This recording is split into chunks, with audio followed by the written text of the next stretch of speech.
안녕하십니까. 광주 MBC 뉴스투데이입니다. 먼저 오늘의 주요 뉴스입니다. 광주 군공항 이전 문제와 달리 대구 군공항 이전이 급물살을 타고 있습니다. 광주 군공항 이전이 다른 지역에 치여 뒷전으로 밀리는 것 아니냐는 우려가 나옵니다.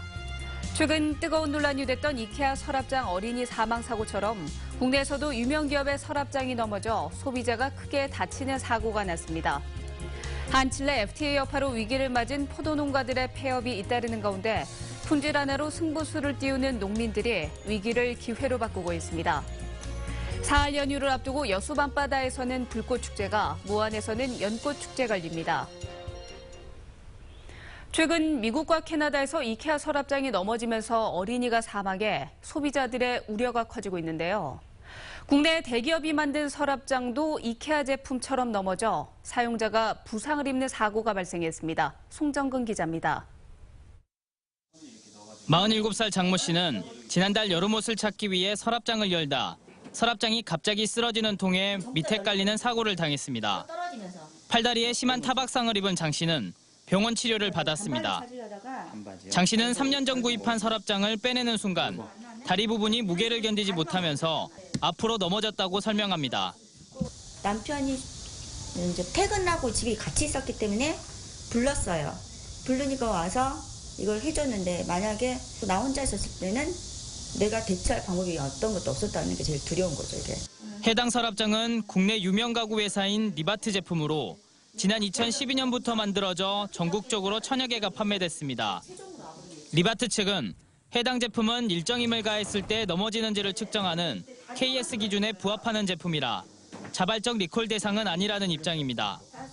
하지만 2년 전부터는 서랍장 뒤쪽에 고정장치를 추가로 설치하도록 한 리뉴얼 제품을 판매하고 있습니다. 저희는 이번 일을 계기로 좀 더 제품 안전에 신경을 쓰겠다. 이게 저희 입장입니다.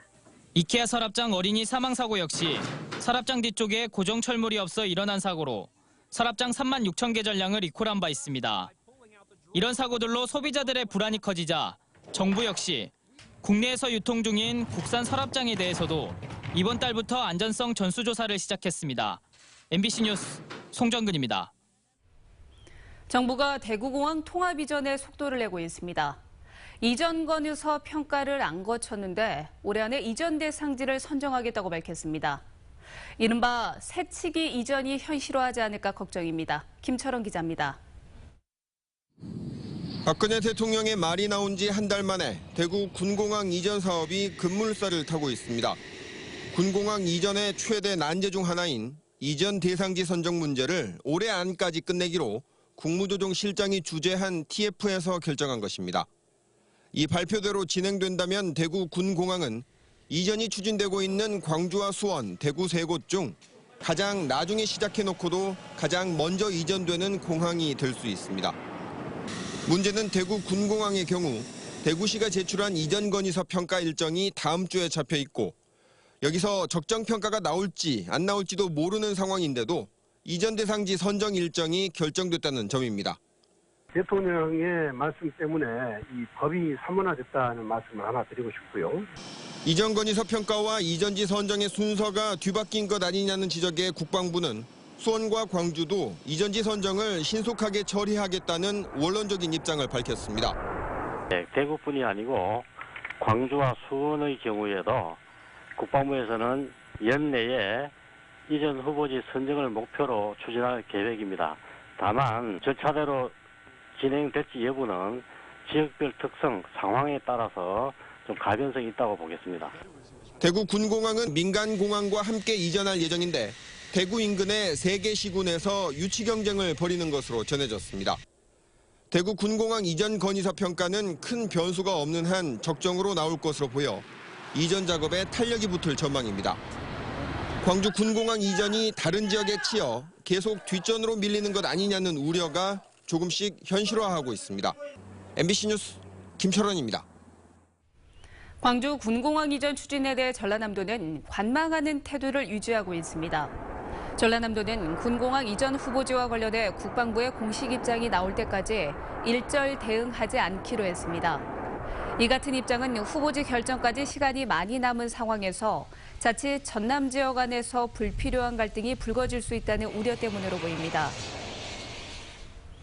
한 칠레 FTA 여파로 포도 농가들이 위기를 맞고 있습니다. 과수원 폐업이 잇따르고 있는 가운데 품질 고급화로 승부수를 띄운 농민들은 이 위기를 기회로 삼고 있습니다. 이계상 기자입니다. 8월 한낮 뙤약볕 아래 검붉은 포도가 알알이 연걸어가고 있습니다. 출하 시기를 앞두고 당도와 상품성이 최상으로 향하고 있습니다. 농약이나 비료를 전혀 쓰지 않는 친환경 유기농법으로 재배하고 하루도 빠지지 않고 포도 송이를 관리합니다. 알도 굵고 또 당도도 높고 그래서 이거 전부 한 송이 한 송이씩 전부 사람이 다 손을 대서 섞어야 돼요.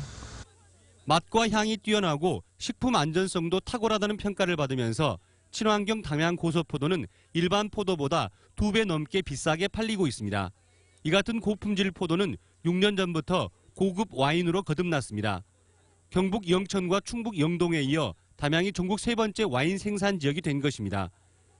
특히 수입산 저가 와인과는 달리 친환경 유기농 포도만을 원료로 쓰다 보니 각종 주류 품평회에서 좋은 평가를 얻었습니다. 전량을 좀 유기농 포도로 하고 그래서 이제 많은 양은 못 하죠. 그래서 앞으로 좀 더 늘리려고 그런 계획을 하고 있는데 소규모로 하는 게 가장 명품을 만드는 길이 아닌가 이렇게 생각을 합니다. 한칠레, 한미 FTA 등의 여파로 올해 초부터 시작된 포도 농가 폐원 사례가 전남 지역 농가의 40%를 넘어섰습니다. 그만큼 위기감이 확산되고 있는 가운데 품질을 고급화하고 고급 와인 생산에까지 성공을 거둔 농가들은 오히려 자신감을 나타내고 있습니다. MBC 뉴스 이계상입니다. 전국에서 가장 더운 날 열리는 무안 연꽃축제가 개막했습니다. 동양 최대 연방죽에서 올해로 20년째 열리고 있는 싱그러운 연잎의 향연을 신광하 기자가 소개해드립니다. 커다란 연잎이 끝없이 펼쳐져 있습니다. 퍼런 연잎 사이로 하얀 연꽃이 고결한 자태를 자랑합니다. 직접 노를 저으며 연꽃 세상을 만끽하는 보트 체험은 연방죽에서 최고 인기입니다. 더운 날에도 많은 연꽃을 봐서 좋고 보트를 타고 돌아서 꼭 상큼할 것 같습니다. 가장 더운 여름날 열리는 연꽃축제. 축제장 곳곳에는 더위를 식히기 위한 물안개가 쉴 새 없이 뿌려지고 있습니다. 하늘에 알록달록 우산을 걸어 만든 길은 사진 찍기 좋아 늘 사람들로 붐비는 곳입니다. 15m 상공에서 열기구를 타고 동양에서 가장 넓은 연방죽을 내려다볼 수도 있습니다. 시원한 물줄기 가득한 수영장은 인산인해를 이루고 있습니다. 금년에 가장 많은 백년이 만개에 있습니다. 태풍이 오지 않는 관계로 이런 좋은 결과가 나온 것 같습니다. 이곳에 오셔서 일상의 고단함, 피곤함을 날려버리시고 올해부터 유료 행사로 전환된 무안 연꽃축제는 오는 15일까지 계속됩니다. MBC 뉴스 신광하입니다. 어제에 이어 오늘 밤에도 여수 장군도 주변에서 여수 밤바다 불꽃축제가 화려하게 펼쳐집니다. 여수의 낭만이라는 주제로 열리는 이번 불꽃축제는 이순신 광장과 장군도 사이 해상에 바지선을 띄워 11가지 주제 음악에 맞춰 레이저와 불꽃이 밤바다를 물들여 관광객과 시민들을 매료시킬 전망입니다. 행사 둘째 날인 오늘은 한화 멀티미디어가 저녁 9시부터 30분간 불꽃쇼를 각각 연출하고 식전 행사로 이순신 광장에서는 낭만 버스킹 공연도 함께 펼쳐질 예정입니다. 더불어민주당 광주시당이 대의원 대회를 앞두고 전야제 성격의 정책 파티를 열었습니다. 김대중 컨벤션센터 야외광장에서 열린 정책 파티에는 박원순 서울시장과 표창원 의원이 참석해서 더민주 당원은 물론 시민들과 이야기를 나눴습니다. 더민주 광주시당은 오늘 대의원 대회에서 광주시당 위원장을 선출하고 당대표 후보들의 합동 연설회를 열 예정입니다. 더불어민주당 광주시당이 오늘 정기 대의원 대회를 열어 시당위원장을 선출합니다. 더민주 광주시당위원장 선거에는 이영석 북구을 지역위원장과 최영호 남구청장이 출마했고 권리당원 ARS 투표와 현장 투표 결과를 합산해서 새 위원장을 선출합니다. 오늘 대의원 대회에서는 당대표 경선에 나선 새 후보들이 합동 연설회를 갖고 지지를 호소할 예정입니다.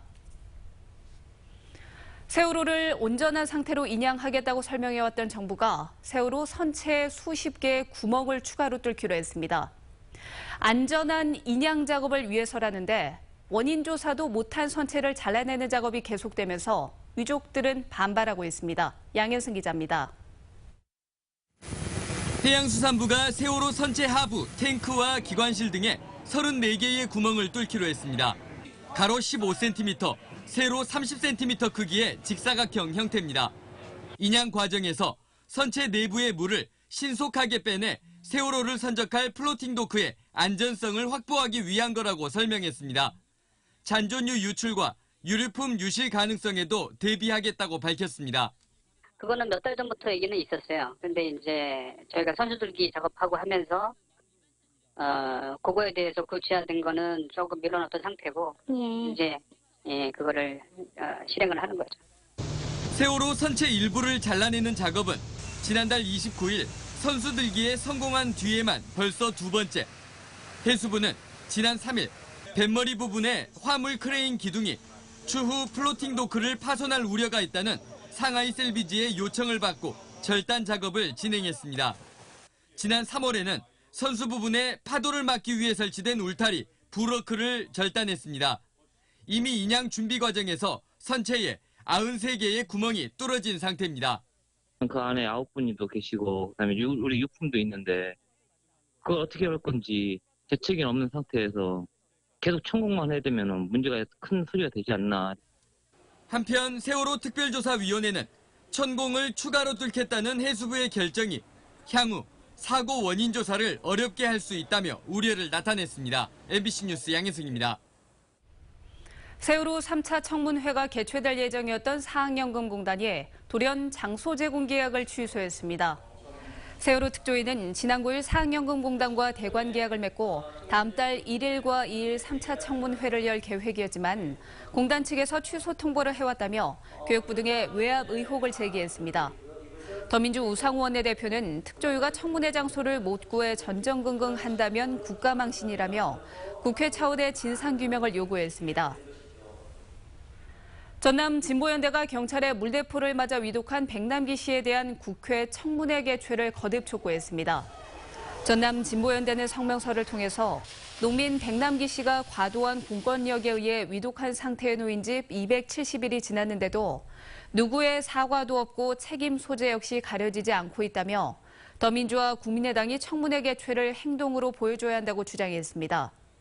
진보연대는 또 두 야당이 국민의 뜻을 거스른다면 국민의 심판만이 기다릴 것이라고 전했습니다. 어제 오후 4시 50분쯤 광주시 광산구 장덕동의 한 병원 옆 주차타워에서 불이 나 병원에 입원 중이던 환자와 관계자 등 50여 명이 긴급 대피했습니다. 불은 소방서 추산 800여만 원의 재산 피해를 내고 20분 만에 꺼졌습니다. 경찰과 소방당국은 누군가 버린 담배꽁초가 재활용 쓰레기에 옮겨 붙으면서 불이 난 것으로 보고 정확한 경위를 조사하고 있습니다.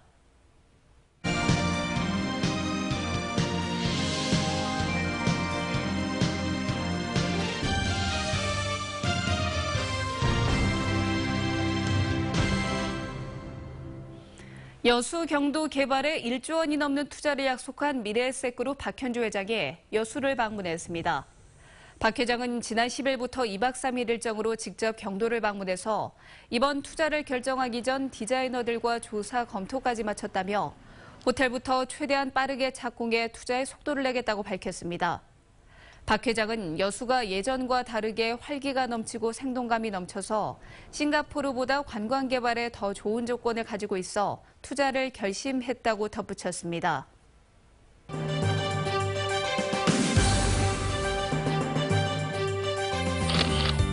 광주 광산구가 광주 송정역과 1913 송정역 시장에서 소비자 식품위생감시원과 함께 식중독 예방법을 소개하는 캠페인을 열었습니다. 나주시 반남미연사무소가 어르신들의 건강한 여름나기를 위해서 건축자재 회사로부터 전달받은 백숙용 닭을 마을 경로당에 나눠드렸습니다. 보성군이 어르신을 위한 행복택시를 운영해서 행정자치부 장관 표창을 받았습니다. 전라남도 금융복지상담센터가 여성들의 성공적인 사회 진출을 돕기 위해서 목포, 여수, 순천 여성인력개발센터와 업무 협약을 맺었습니다. 3살짜리 조카를 살해한 혐의를 받고 있는 이모가 구속됐습니다. 나주경찰서는 지난 10일 나주시 자신의 집에서 조카 3살 A군의 목을 조르고 머리를 욕조에 수차례 넣어 숨지게 한 혐의를 받고 있는 25살 최모 씨를 구속했다고 밝혔습니다. 한편 경찰은 최 씨가 지적장애 3급의 조울증 치료를 받고 있던 점을 토대로 최 씨에 대해 정신감정을 의뢰했습니다.